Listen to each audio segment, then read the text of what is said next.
चलिए आज हम लोग पढ़ते हैं अपरिमेय संख्या को सिद्ध करने चलते हैं। ठीक है, कैसे अपरिमेय संख्या को हम सिद्ध करेंगे पेपर में आता है। जैसे √2 आ गया, √3 आ गया, √5 आ गया, √7 आ गया, √6 आ गया, √8 आ गया, इस तरह से। तो इनको हम कैसे सिद्ध करेंगे? सबसे पहले √2 एक अपरिमेय संख्या है। सिद्ध कीजिए कि √2 एक क्या है? एक अपरिमेय संख्या है। तो हम सबसे पहले मान करके चलते हैं कि माना √2 एक क्या है? परिमेय संख्या है।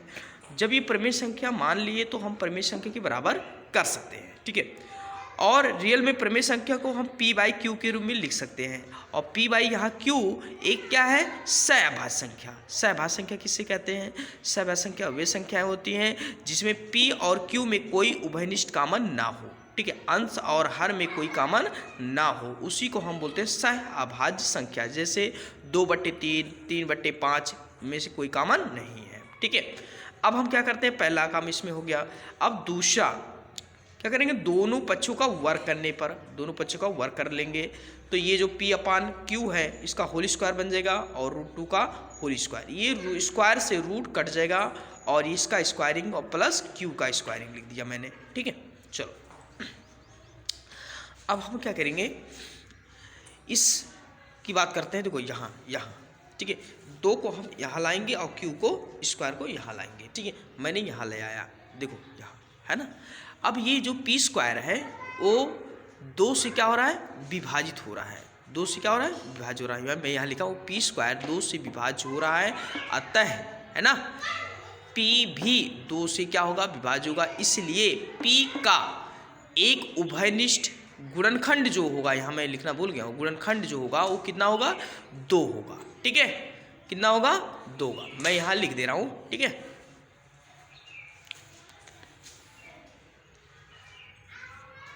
खंड। उसके बाद यहाँ देख रहे हैं, अब ये जो p² मैंने क्या किया? p²/2 यही वाला मैंने लिख दिया, यहाँ से q² लिखा।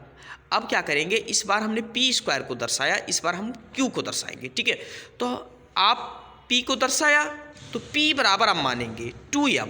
अगर यहाँ हमको √3 सिद्ध करना होता तो हम 3m मानते, √6 को सिद्ध करना तो यहाँ 6m मानते। ठीक है, आप दिमाग में रखिएगा कि जिसको सिद्ध करना वही संख्या हम लेकर चलेंगे। ठीक है, तो p के स्थान पे हम क्या रखेंगे? 2m रखेंगे। ठीक है, तो ये हो जाएगा 2m का स्क्वायरिंग बटे 2 है ना, बराबर कितना? q²। अब देखो 2 का स्क्वायरिंग करेंगे 4 आ जाएगा, m का स्क्वायरिंग करेंगे m² हो जाएगा। तो 2 × 2 = 2 × 4 कट गया, 2m² आ गया। कितना आ गया? 2m² = q²। ठीक है, चलो अब हम क्या करेंगे?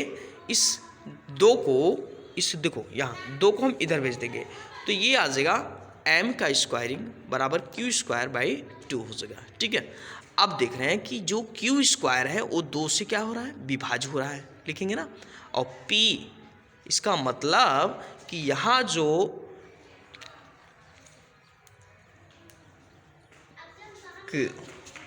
जो संख्या q² जो है वो 2 से विभाज्य हो रहा है, अतः वो q भी 2 से क्या होगा? विभाज्य होगा। ठीक है, तो जब 2 से विभाज्य होगा इसका मतलब q का एक गुणनखंड 2 होगा।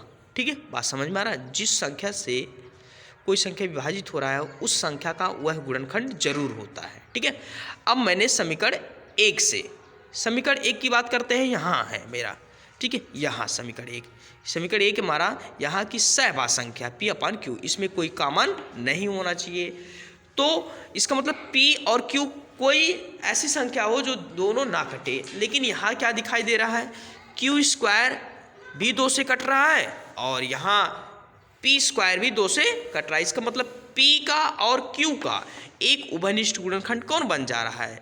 2 दिखाई दे रहा है। जबकि वहाँ पहले वाले समीकरण में आपने देखा कि p और q में कोई उभयनिष्ठ कॉमन नहीं होना चाहिए, इसलिए लिखा जाता है समीकरण 1 से माने गए अवधारणा का विरोधाभास हो रहा है। क्या आपने माना कि परिमेय संख्या है? क्या है? परिमेय संख्या, लेकिन उसका उल्टा आ रहा है, उसका उल्टा कार्य हो रहा है। इसलिए √2 एक परिमेय संख्या ना होकर क्या बन जाएगा?